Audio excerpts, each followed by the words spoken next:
à tous mes frères et à toutes mes sœurs. Bienvenue dans l'église des révélations. Comme je vous le dis, à chaque fois, je suis parmi vous et je suis heureux. Je me réjouis car je vois que vous venez prendre connaissance du vrai évangile. Le vrai évangile que le Père éternel nous donne dans cette année 2025. Et comme je vous le dis à chaque fois, je me réjouis. Parce que dans les Écritures, dans les Saintes Écritures, il nous est dit beaucoup de fois de méditer les Écritures. On sait que dans les Écritures, c'est un conseil que le Père éternel nous donne. C'est un conseil. C'est pas une ordonnance, ni un commandement. C'est un conseil parce que le Père éternel nous a donné le libre arbitre. Et si on veut méditer les Écritures, on les médite. Et si on ne veut pas les méditer, eh bien on ne les médite pas. Mais si on ne médite pas les Écritures, comme ils nous disent, méditer jour et nuit, pour que tout nous réussisse sur la terre, on ne sera jamais rempli de l'eau de la parole qui donne la vie. Amen. Pour cela, ce soir, je vous salue au nom du Père éternel et je vous salue au nom de notre Sauveur Emmanuel, le Christ. Emmanuel, c'est le vrai nom du Christ, de l'élu, que le Père éternel a donné au Christ. C'est son vrai nom. Comme je vous le dis, Emmanuel veut dire Dieu parmi nous. Le Christ veut dire l'élu. Le Christ veut dire l'élu. Et je vais dire une chose. Quand on choisit quelque chose, il faut qu'il y ait au moins deux choses pour choisir. C'est le minimum. Ou on choisit le blanc, ou on choisit le noir. Mais il vous faut qu'il y ait deux choses pour pouvoir choisir. Autrement, on est obligé de prendre, s'il y a un seul, on est obligé de le prendre, on ne choisit pas.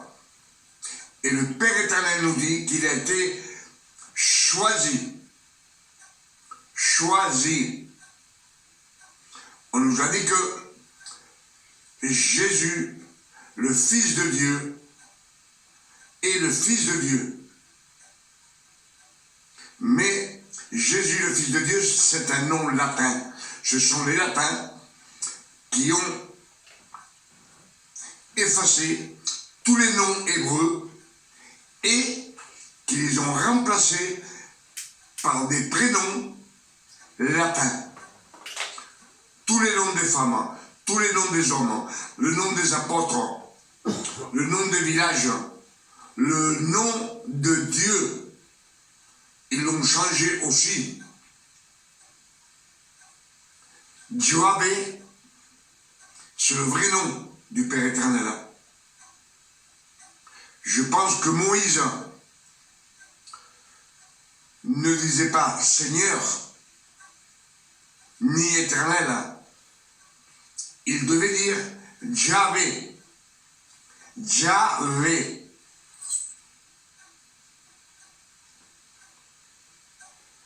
Quand on le lit dans les Écritures, on dit Yahweh. Amen. Et Jéchoua veut dire le sauveur. Le sauveur. Amen. celui qui nous a sauvés de la mort, qui nous a rachetés de la loi,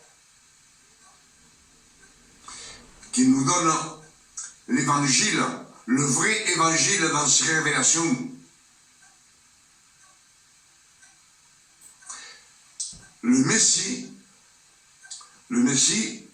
c'est le même homme qu'Emmanuel le Christ. C'est le même homme. Mais le Messie, les Juifs attendaient le Messie. Parce que la Judée était dominée par les Romains, par les Latins. Et eux attendaient un libérateur. Eux, ils croyaient qu'il allait prendre des troupes et exterminer tous les Juifs, excusez-moi, tous les Latins. C'est ce qu'eux, ils croyaient. Mais le nom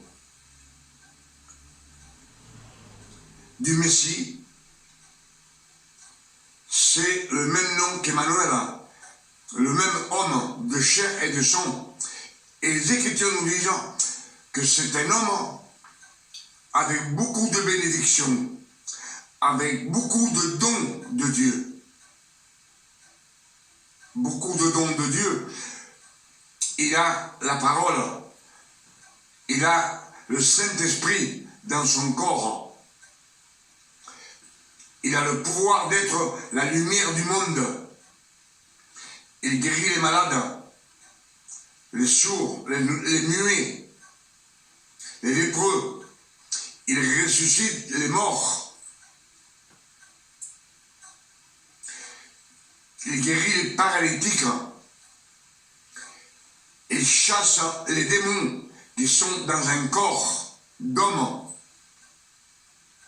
Donc, tout le pouvoir du Père éternel, il l'a mis dans le corps d'Emmanuel. Pour cela, Emmanuel le Christ, l'élu, veut dire Dieu parmi nous. Et c'est le Père éternel, c'est lui-même qui est venu sur la terre. Amen.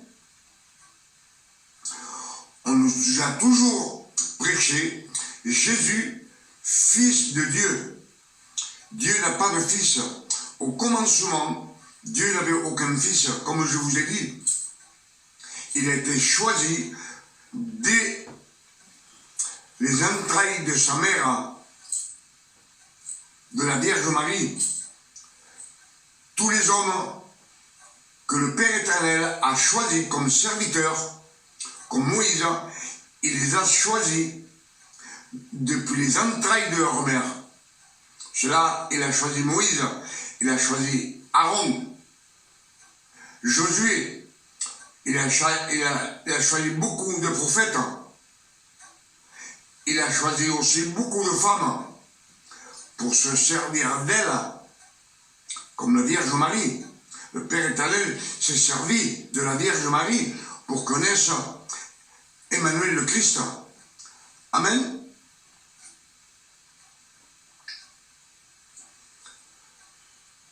Je pense que les Écritures sont claires. Pour cela, le Père éternel nous dit, dans les Écritures, méditez les Écritures. Méditez les Écritures. Méditez les Écritures. Méditez.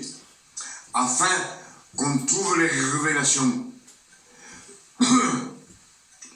Dans Matthieu 7, verset 7, nous dit, demandez et vous recevrez. Demandez l'intelligence et la sagesse. Il dit, cherchez, fouinez dans les Écritures, jusqu'à ce que vous trouviez le rocher. Le rocher, c'est Dieu, le Père éternel. Et il nous dit, après demander, une fois qu'on a trouvé, qu'on est rempli de la parole de Dieu, de la parole, de l'eau de la parole, les cieux s'ouvrent et toutes les bénédictions, c'est pour les fils de Dieu, mais pour les Juifs, pas pour nous. tout ce que le Père éternel est venu sur la terre, c'est juste pour racheter les Juifs. Ils nous le disent franchement.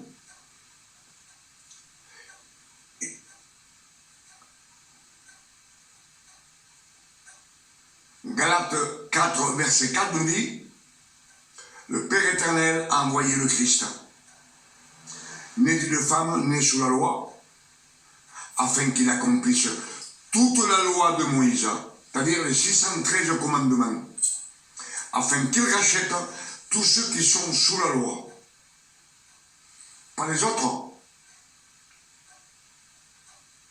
On sait que dans les Écritures, il nous est dit que le Christ réunit ses 12 apôtres et il leur dit, allez, annoncez le royaume des cieux. Mais n'allez pas chez les païens, ni chez les Samaritains, ni chez les incrédules non plus. Allez simplement vers les brebis perdues d'Israël. C'est clair. Il est venu juste pour les Juifs, c'est-à-dire pour les Juifs, pour les Séduciens, pour les Lévites, pour les Escribes. C'est 4 religions différentes, une de l'autre. C'est son peuple qu'il est venu chercher, pas le reste du monde. Amen. Et quand on nous dit que le Christ était au commencement des temps, avec le Père éternel, avant la poussière de la terre, c'est pas écrit non plus. Ce sont des fausses doctrines qu'on nous a prêchées depuis qu'on est enfant. Et moi je vais vous dire, j'ai 73 ans passés, et on nous a toujours prêché la grâce et la loi. Ce que le Père éternel et dans les Écritures nous dit de ne pas faire. Ce que nous ne devons pas faire, c'est mélanger. Amen. Pour cela, comme je vous dis, puisqu'il nous conseille souvent de méditer les Écritures, on va écouter le Père éternel et on va méditer ensemble les Écritures, les Saintes Écritures. Pour cela, je vous demande, comme toujours, d'être attentif à ce qu'on va écouter. Amen. Ça va être peut-être un peu long, mais quand on écoute attentivement, on reçoit à 100%. Qu'on est fixé sur ce qu'on entend, ce qu'on écoute. Si nos pensées sont ailleurs, qu'on est distrait, à droite ou à gauche, on ne reçoit pas à 100%. Mais quand vous êtes fixé sur ce qu'on entend, sur les Saintes Écritures, le Père éternel vous voit que vous voulez prendre connaissance du Père éternel et il nous donne beaucoup de révélations. Pour cela, je vous en supplie, soyez attentifs et vous verrez bien que ce que nous a prêché beaucoup de fois, ce n'est pas écrit dans les Écritures. Amen. Nous allons méditer ensemble Ésaïe chapitre 49. Il nous dit comme ceci.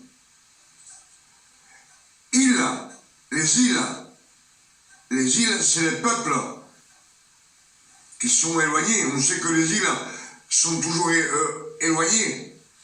Il nous dit, écoutez-moi, peuple lointain, soyez attentifs. L'Éternel m'a appelé dès ma naissance. Il m'a nommé dès la sortie des entrailles maternelles. Amen. L'Éternel m'a appelé dès ma naissance. Il m'a nommé dès ma sortie des entrailles maternelles. Il ne l'a pas appelé depuis le ciel, depuis la création, avant la création, non. Non, parce que de toutes les manières, dans Genèse 3, 15, le Père éternel dit à Lucifer, la femme aura, je mettrai l'iniquité entre toi et la femme, entre sa descendance et ta descendance. À Lucifer, la descendance de la femme t'écrasera la terre. Là, le Père éternel vient de prophétiser que 4000 ans plus tard, il doit choisir un homme né d'une femme, un homme comme nous, de chair et de sang. Amen. Il vient de prophétiser, lui-même doit rentrer dans le corps d'Emmanuel le Christ, celui qui est né de la Vierge Marie, un homme de chair et de sang. Amen.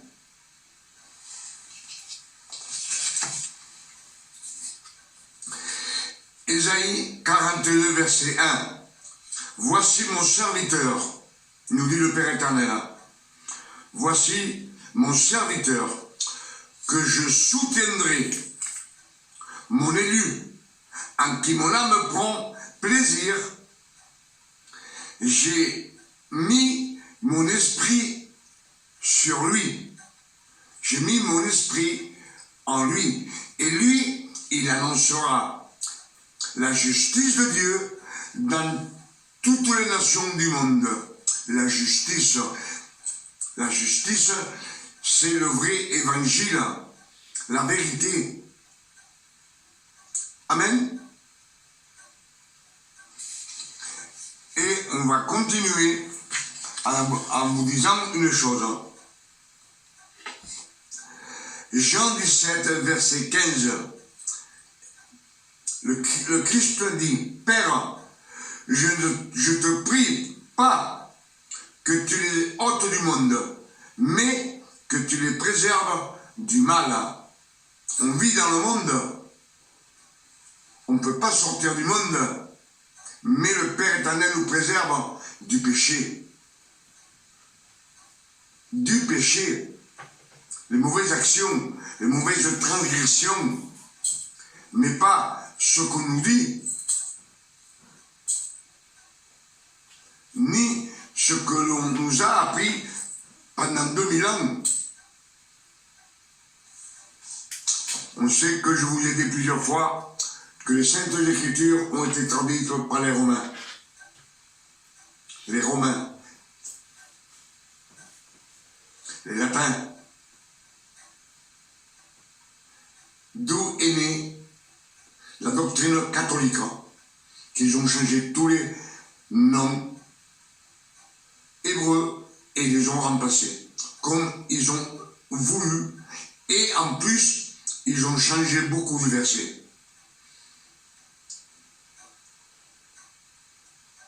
Amen.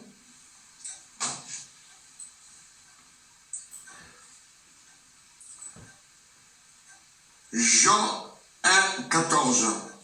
Jean 1, verset 14 nous dit, et la parole a été faite chair. Elle a été faite chair.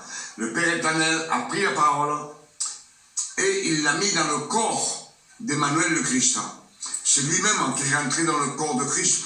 Pour cela, il le nomme un nom, Emmanuel. Emmanuel, Dieu parmi nous. Galates 5, verset 1. C'est pour la liberté que Christ nous a affranchis de la loi. Demeurez donc fermes et ne vous laissez pas mettre de nouveau sur le joug de la servitude, c'est-à-dire de la loi. Ne vous laissez pas mettre sur le joug de la loi. Pour ça que je suis en train de vous dire, et on écoute Ésaïe chapitre 49. Il, écoutez-moi, peuple lointain, Soyez attentifs. L'Éternel m'a appelé dès ma naissance.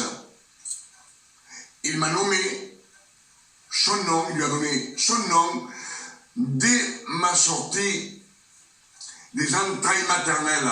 Les entrailles maternelles, on sait que c'est la Vierge Marie. Amen. Et on va continuer. Écoutez-moi.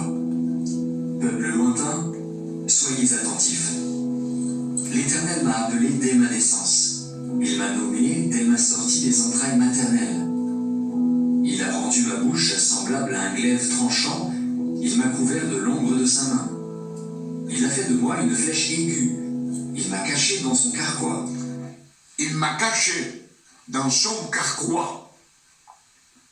Le Père éternel, il est caché dans le corps du Christ, de l'élu, afin que quand il vient dans la Judée, à Jérusalem, personne ne le reconnaisse comme le Père éternel. Il l'a caché. S'il l'a caché, c'est un propos du Père éternel pour qu'il ne le reconnaisse pas comme Dieu. S'il l'aurait reconnu comme le Dieu, alors il n'y aurait pas eu de sacrifice sur la croix. Et s'il n'y avait pas eu de sacrifice sur la croix, il n'y aurait pas eu de renaissance, de nouvelle renaissance. C'est-à-dire que les 613 commandements seraient restés pour toute l'éternité. Et le monde était perdu. Celui qui meurt dans la loi, je vous l'ai dit, ne va pas au ciel, au Père éternel. Jean 3, verset 15, Emmanuel le Christ dit à Nicodème, si tu ne renais de l'eau et de l'esprit, tu ne rentreras pas au royaume de Dieu. C'est clair et net. Hein?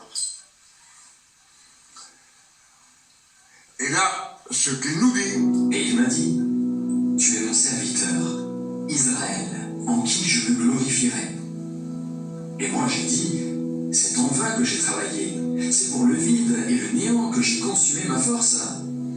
Mais mon droit est auprès de l'Éternel, et ma récompense auprès... Là, c'est Emmanuel le Christ qui parle. Et moi j'ai dit, c'est en vain que j'ai travaillé. C'est pour le vide et le néant que j'ai consumé ma force. Mais mon droit est auprès de l'Éternel. Mon droit est auprès de l'Éternel. Lui, il ne dit pas aussi auprès de mon Père, auprès de l'Éternel. Et ma récompense auprès de mon Dieu. Mon Dieu.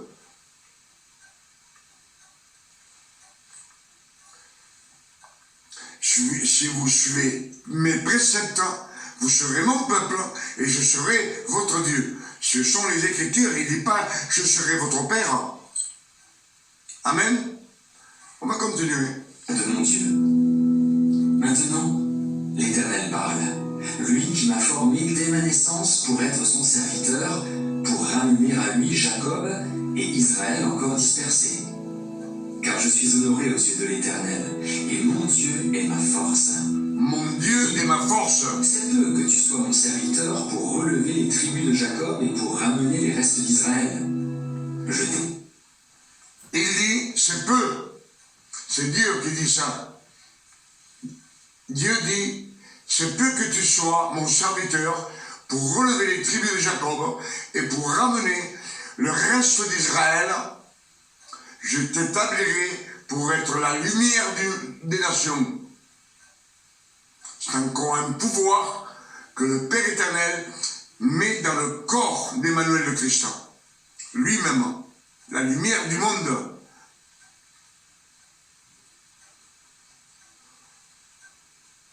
Et il nous dit, pour être la lumière des nations, pour porter mon salut jusqu'aux extrémités de la terre, afin que le monde entier vienne à la lumière, au vrai évangile, aux vraies révélations.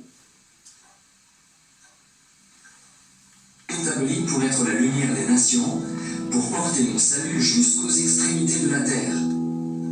Ainsi parle l'Éternel, le Rédempteur, le Saint d'Israël, à celui qu'on méprise. À celui qu'on méprise. Celui qu'on méprise, c'est le corps d'Emmanuel, de chair et de sang. Il est méprisé.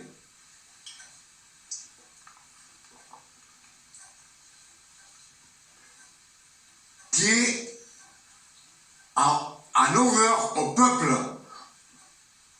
On sait que dans les Écritures, il nous est dit que quand le Christ est venu, le peuple, il avait pris en horreur le Christ. Il voulait toujours le lapider. À l'esclave des puissants, des rois le verront. Et ils se lèveront des princes et ils se prosterneront à cause de l'Éternel qui est fidèle. C'est le Père éternel qui est fidèle. Amen. En horreur au peuple, à l'esclave des puissants. Des rois le verront, et ils se lèveront. Des princes, et ils se prosterneront, à cause de l'Éternel, qui est fidèle, du Saint d'Israël. Qui est fidèle, il est fidèle à sa création, à ses promesses qu'il a prophétisées. Tout cela, c'est pour le futur. Ésaïe, c'est 700 ans avant la naissance du Christ. Donc, toutes ces promesses, c'est pour le futur. Qui t'a choisi. Ainsi parle l'Éternel. Au temps de la grâce, je t'exaucerai. Au temps de la grâce, je t'exaucerai. Je te garderai et je t'établirai pour traiter alliance avec le peuple, pour relever le pays et pour... Je t'établirai pour distribuer les héritages désolés, pour dire aux captifs... Attendez une seconde, s'il vous plaît. Pour dire aux captifs, sortez. Pour dire aux captifs, les captifs, ce sont ceux qui sont sous la loi. Ce sont les captifs. Ce qui nous dit, sortez de la loi. Et à ceux qui sont dans les ténèbres, il dit, paraissez. Sortez des ténèbres, apparaissez. Qu'on puisse les voir, sortez des ténèbres. Apparaissez, ils paîtront sur les chemins et ils trouveront des pâturages sur tous les coteaux. Sur tous les coteaux, ils trouveront du pâturage. Pâturage, c'est la parole de Dieu. Amen. Sortez, et à ceux qui sont dans les ténèbres, paraissez. Ils paîtront sur les chemins, et ils trouveront des pâturages sur tous les coteaux.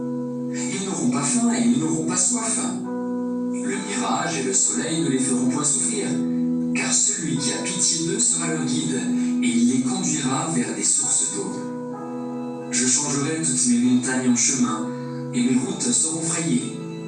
Les voici, ils viennent de loin, les uns du septentrion et de l'Occident, les autres du pays de Sinim. Cieux. Tout le peuple éparpillé dans toutes les nations, il nous dit, ils viendront de l'Occident, du septentrion, pour repeupler Israël.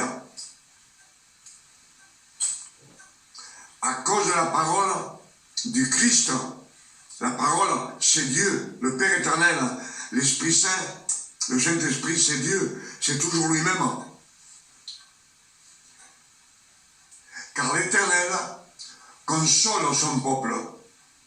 Il a pitié de ces malheureux. Il a pitié de ces malheureux. C'est sa création. Réjouissez vous. Terre, sois dans l'allégresse.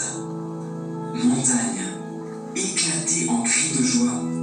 Car l'Éternel console son peuple. Il a pitié de ses malheureux. Sion disait, l'Éternel m'abandonne. Le Seigneur m'oublie. Une femme oublie-t-elle l'enfant qu'elle allait? N'a-t-elle pas pitié du fruit de ses entrailles? Quand elle l'oublierait, moi je ne t'oublierai point. Dieu ne t'oubliera point. Même si notre maman nous oublie, il y a beaucoup de femmes qui oublient leurs enfants.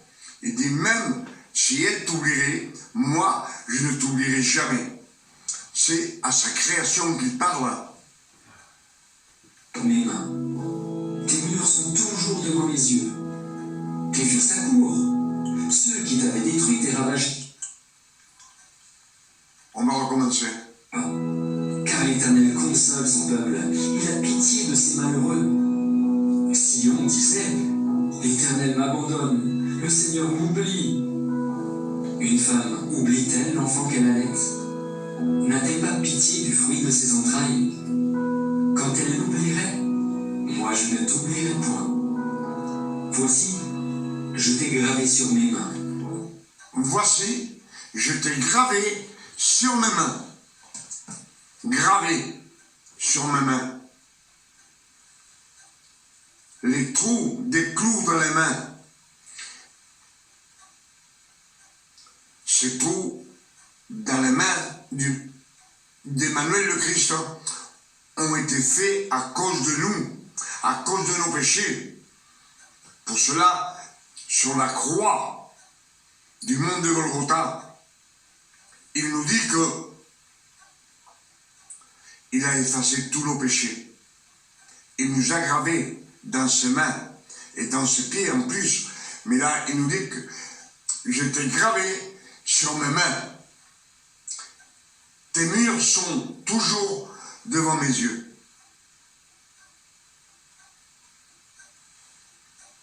Devant ses yeux, c'est toujours Israël, le peuple élu, pas le reste du monde.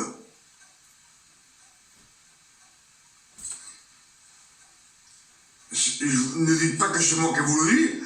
On est en train de lire Ésaïe chapitre 49 dans le verset 16. Voici, je t'ai gravé sur mes mains. Tes murs sont toujours devant mes yeux. Père éternel ne va pas regarder les murs d'une cité. C'est sa création. Tes murs sont toujours devant mes yeux. Tes fils accourent. Ceux qui t'avaient détruit et ravagé sortiront du milieu de toi. Porte tes yeux alentour et regarde. Tous, ils s'assemblent, ils viennent vers toi. Je suis vivant, dit l'Éternel. Tu les revêtiras tous comme une parure. Tu t'en ceindras comme une fiancée. Tu t'enceinteras comme une fiancée. On sait bien qu'on est l'épouse du Christ, d'Emmanuel le Christ, les fils de Dieu. Amen. Dans tes places ravagées et désertes, dans ton pays ruiné, tes habitants seront désormais avec toi, et ceux qui te dévoraient s'éloigneront. Ils répéteront à tes oreilles, ces fils dont tu fus privé, l'espace est trop étroit pour moi. Fais-moi de la place pour que je puisse m'établir. Et tu diras en ton cœur, qui me les a engendrés? Car qui me les a engendrés? Qui me les a engendrés? C'est la parole. La parole qu'on prêche. La parole qu'on prêche. Là, ce qu'on entend, c'est pour le futur. On va continuer, vous le verrez, c'est pour le futur, après la résurrection du Christ, et même pour cette époque qu'on vit maintenant en 2025. Ce qui les a engendrés, c'est la parole qu'on prêche, et les gens viennent sous les pieds de Jésus. ils reviennent à Israël, au Père éternel. J'étais sans enfant, j'étais stérile, j'étais exilé, répudié. Qui les a élevés? J'étais resté seul. Ceux-ci, où étaient-ils? Ainsi a parlé le Seigneur, l'Éternel. Voici, je lèverai ma main vers les nations, je dresserai ma bannière vers les peuples, et ils ramèneront tes fils entre leurs bras, ils porteront. Ainsi parle l'Éternel le Seigneur. Voici, je lèverai ma main vers les nations. Je dresserai ma bannière vers les peuples, et ils ramèneront tes fils entre leurs bras, et ils porteront tes filles sur les épaules. Je lèverai ma bannière dans les nations. On sait que la Palestine, la Judée,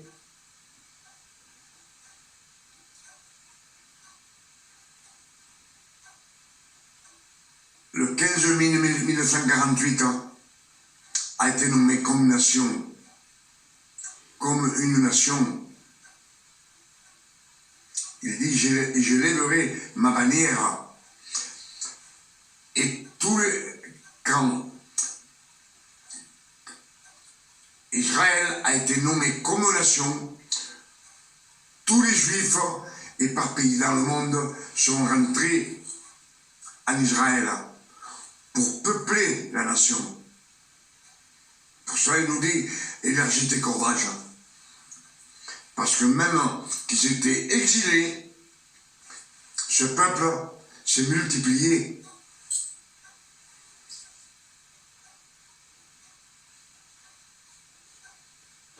Amen. Tes filles sur les épaules. Des rois seront tes nourriciers, et leurs princesses tes nourrices. Ils se prosterneront devant toi la face contre terre, et ils lécheront la poussière de tes pieds, et tu sauras que je suis l'Éternel, et que ceux qui espèrent en moi ne seront point confus. Le butin du puissant lui sera-t-il enlevé? Et la capture faite sur le juste échappera-t-elle? Oui, dit l'Éternel, la capture du puissant lui sera enlevée, et le butin du tyran lui échappera. Je combattrai tes ennemis, et je sauverai tes fils. Je ferai manger à tes oppresseurs leur propre chair. Ils s'enivreront de leur sang comme du mou, et toute chair saura que je suis l'Éternel, ton sauveur, ton rédempteur.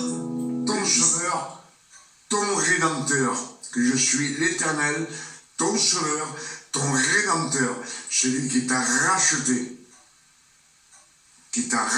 de la mort, t'a racheté de la loi. Mais tout cela, c'est pour le peuple élu, pas pour le reste du monde, pour le peuple élu. Sang de Jacob. Jacob.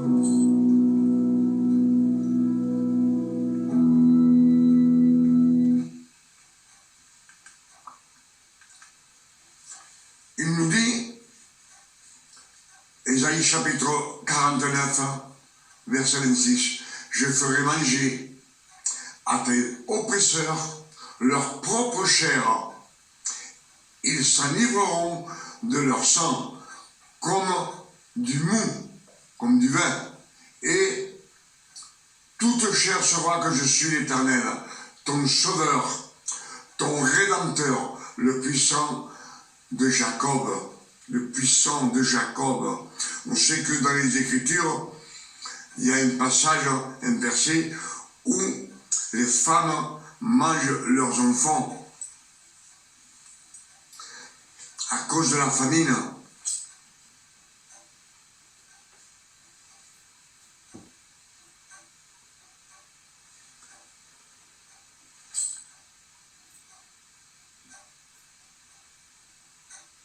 Et toute chair saura que je suis l'Éternel, ton sauveur. L'Éternel, ton sauveur.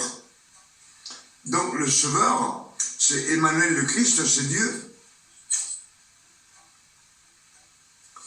Là, c'est Dieu qui parle.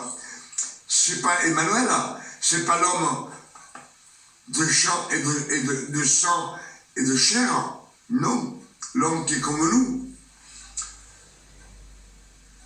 Et toute chair saura que je suis l'Éternel, ton sauveur, ton rédempteur, le puissant de Jacob. Avec ces quelques versets qu'on a étudiés ensemble, qu'on a médité, comme le Père éternel nous le recommande, je demande au Père éternel, au nom de notre Sauveur Emmanuel le Christ, que ces quelques révélations puissent vous éclaircir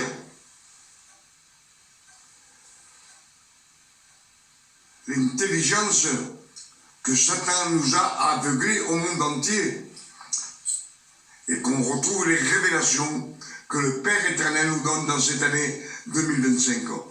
Pour cela, je dis merci, Papa. Merci pour toutes ces révélations que tu nous donnes dans cette année 2025. Ton nom soit béni et glorifié et sanctifié sur la terre comme au ciel.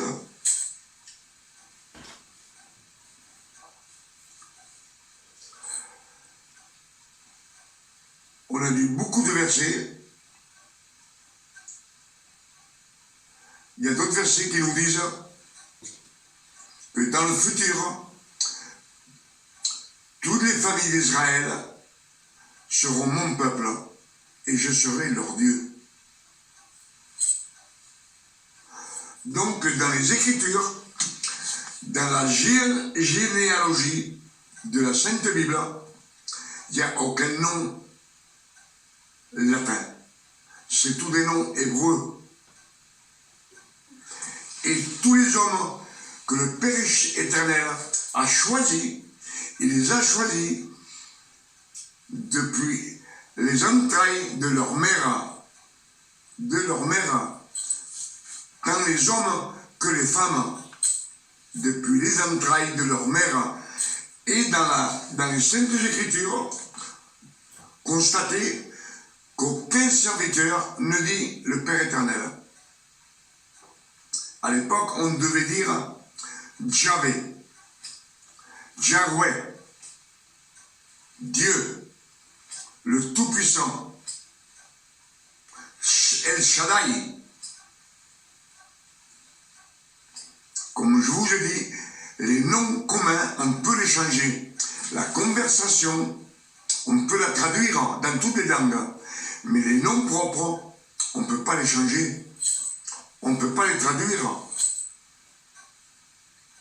Le nom de Yahweh, on ne peut pas le traduire. Mais eux, les latins, nous ont donné le nom de Dieu. C'est aussi un nom latin. Vous savez que Marie, c'est latin. Pedro, c'est latin, espagnol.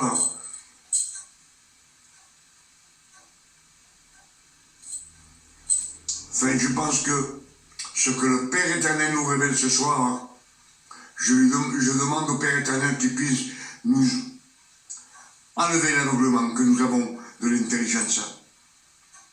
Autant pour mes frères que pour mes sœurs en Christ.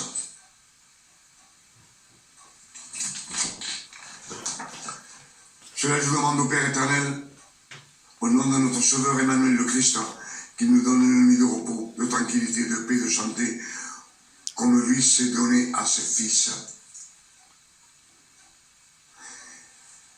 C'est ce que je demande personnellement pour vous, pour vos familles, pour vos amis, vous qui venez prendre connaissance du vrai évangile, les révélations dans cette année 2025. C'est les révélations que le Père éternel nous donne par son amour pour sa création, afin que nous les prêchions au monde entier et que le monde entier sache la vérité du vrai évangile et qu'il sorte des ténèbres. ceux qui sont captifs. Vous savez, captifs, ce n'est pas ceux qui sont en prison. Ceux qui sont captifs, c'est ceux qui sont sous la loi. Sous la loi. Qui ne veulent pas sortir de la loi, comme les Juifs. Ils n'ont pas encore sorti de la loi. Pourtant, on est en 2025. 2025 ans que le Christ est mort. Ils n'ont pas changé. Et s'il est venu, le Christ, pour accomplir toute la loi, les 613 commandements, c'est pour racheter tous ceux qui sont sous la loi. Amen. À demain, si le Père éternel nous le permet. Que Dieu vous garde et vous bénisse.